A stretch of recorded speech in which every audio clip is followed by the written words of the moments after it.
السلام عليكم ورحمة الله تعالى وبركاته. اليوم راح نخبركم بخبر مفرح جدا كما فرحني أنا خاوتي. السجن من 3 سنوات إلى 10 سنوات لكل شخص يعمل السحر ولا الشعوذة.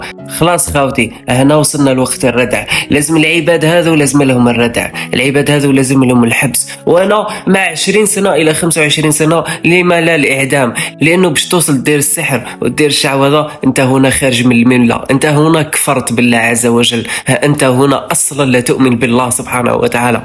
لهذا أنا أطلب من السلطات أنها تخلي العقوبة أكثر وأكثر وأكثر. لا بأس نكتفي بعقوبة 10 سنوات كتحذير، لانه العقوبه ممكن تزيد على هذا الشيء، لانه المناكر كثروا خاوتي، لانه والله غير وصلنا لواحد الوقت صعيب بزاف، وصلنا لواحد الوقت يعني لا اله الا الله محمد رسول الله.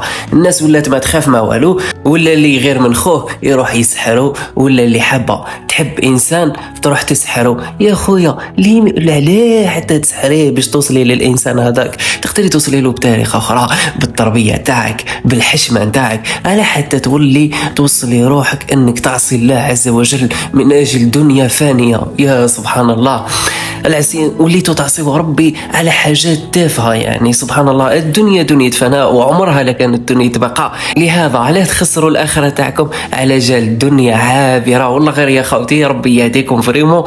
بان هذا الميساج للناس اللي راهي دير في الشيء هذا، واش نقول لكم؟ حسبي الله ونعم الوكيل. وكم من شخص دمرتوا له حياته، وكم من انسانه مسكينه هذاك وين جايه لدنيتها دمرتوا لها حياتها، ما خليتوهاش كاع تافونسي في هذه الدنيا. لكن خوتي انا مانيش راح نخوفكم في الفيديو هذا، لانه لن يصيبنا الا ما كتب الله لنا، هو مولانا وعلى الله فليتوكل المؤمنون. يعني ربي سبحانه عمره لا يسيبك بحاجه الا اذا كانت مكتبت لك. على بها خوتي واش حاب نقول لكم في الفيديو هذا؟ حاب نطمنكم، لازم لكم تفرحوا، لانه اي حاجه في الدنيا هذه ما هي الا الابتلاء، الا ابتلاء من عند الله عز وجل. والابتلاء رانا راح يجازينا ربي عليه، والحمد لله. هي دنيا فناء على كل حال. يعني على ما نديو شويه اجر معنا، خير ما نروحوا بلا زاد بلا والو خوتي. المهم الفيديو القادم راح يكون مفاجأة لكم. نشوفكم في الفيديو القادم. السلام عليكم.